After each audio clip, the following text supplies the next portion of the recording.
Hello, Master Tron Tamer here. We've got a box opening to do together, so let's go ahead and do that.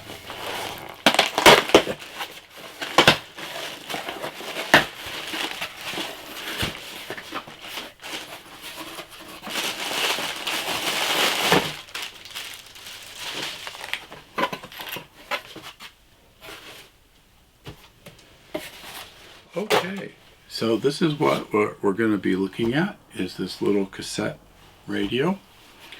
This is part of a bigger project that I'll be doing, so if you want to see this run through its paces, check my next video. I'm going to be trying to restore some classic cassette tapes. But let's finish the opening and see what's in here.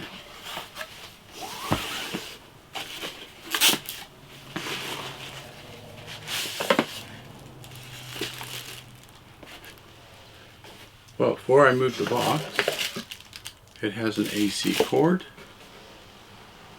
Wasn't sure if it would go that route.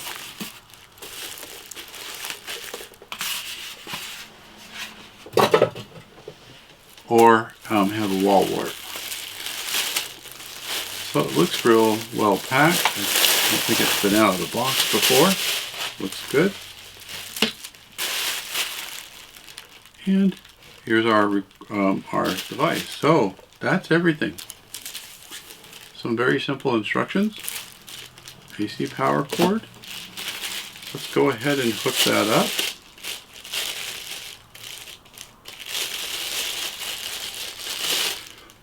Well, before we do that, let's go ahead and check one other thing, because I'm sure some of you want to know about what batteries it takes. Let me open that up. Oh, very interesting. So here's the back panel. It takes 4 C batteries. The old cassette recorders, and when I mean old, I mean from the 70s, they used 4 C batteries. So for some reason, that's more reassuring to me. All right, so now we know what batteries we're going to need. Let's go ahead and try it without them.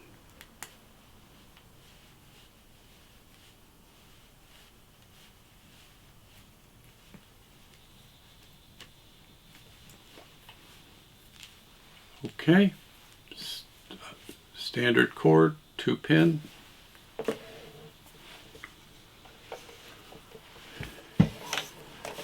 And that plugs in right here on the back.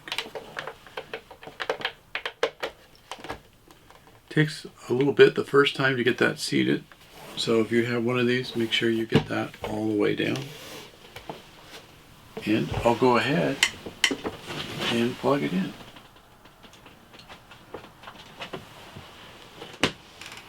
Alright, so this works like the units that I used a long time ago.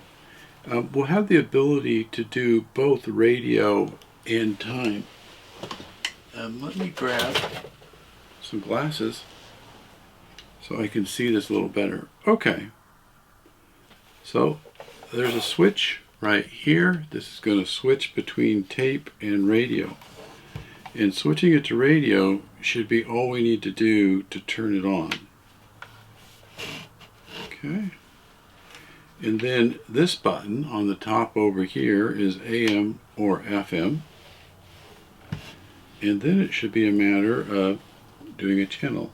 Over here we have both a headphone jack and a volume control for the speakers.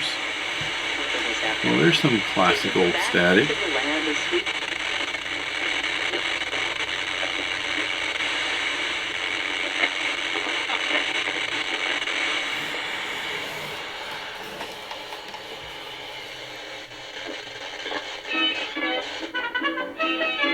Oh, why not? Let's listen to that. Actually, it doesn't sound too bad. And that's probably because we have a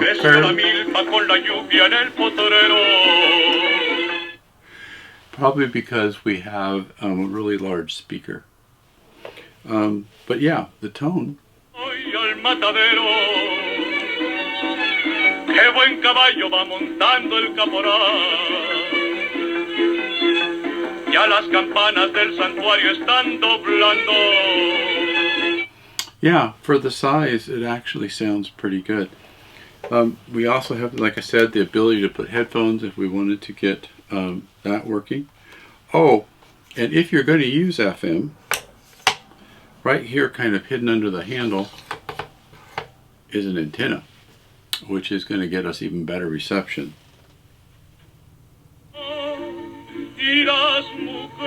More channels. So if you're looking for something that does some of the functions of a classic cassette radio player, mini boombox if you like, this looks like it would have all those features. But the feature that we're most interested in is to see if we can use the tape function.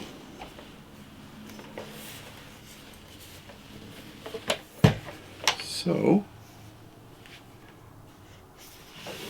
for those who have never used one of these before, and there's going to be some of you who watch this if that's true, typically the stop and the eject button are the same button. Then there's a fast forward, well, this one's the fast forward, reverse, play, and record. And this is pause. So let's go ahead and have to have an old school cassette to put in there. Let me go ahead and put that in. Oops. Well, there's my first mistake. It goes in like this. All right. And I believe there's a built-in microphone.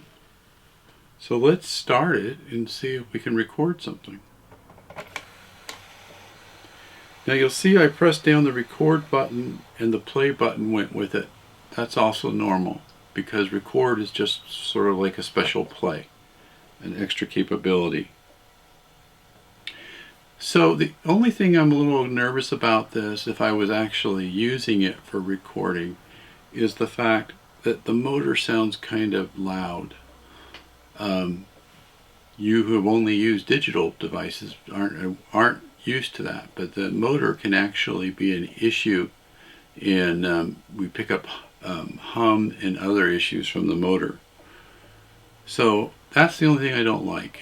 But now that I've been talking, let's see if we actually recorded anything. We'll do stop, rewind, stop, and this time, well, I need to switch this to tape, and then we'll say play.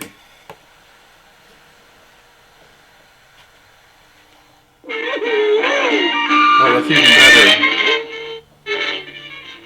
Okay, so we discovered something together. Because the selector switch on the top was still on radio, when I went to do my recording, it recorded the radio for us.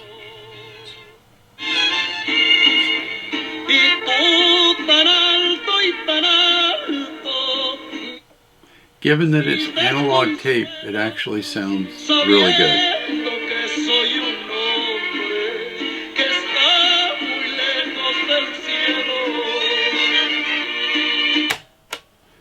All right. One more. We'll rewind it again. Stop it. And this time, this selector switch back here, I'm going to have that be on tape. And then we'll do this all again. Again, pressing down the record button. And that takes down the play too. And we need to let it go for a little while. You wouldn't start one of these the second you wanted it to record because there's a leader on it before you get to the magnetic tape. So I probably have given this enough at this point that we've recorded some of my voice so we can see how that sounds. Let's rewind it and play. So you're not hearing anything. That's the leader tape. Play 2. We need to let it go for a little while. You wouldn't start one of these the second you wanted it to record because there's a leader on it before you get to the magnetic tape. So just as I suspected, the built-in microphone picked up quite a bit of noise from the motor. So I'm not quite sure how practical it would be to use as a recorder for that reason. As we saw, if you wanted to record the radio, for instance, that would work. But I'm primarily, for my projects, going to use this as a player. I actually have a tape that was left behind by my aunt and uncle about their beliefs, and I'm going to transfer this tape to digital so that I can deliver it to their many children and grandchildren and great-grandchildren as kind of a Christmas present. So anyways, my review is, if it's recording a source like the radio, it was excellent actually. The built-in microphone, because it's picking up a lot of noise, leaves a little bit to be desired. The sound was great for playback. So that kind of gives you an idea of what it's good for. And I think that'll take care of this quick unbox opening and review. And I'll see you in my next video.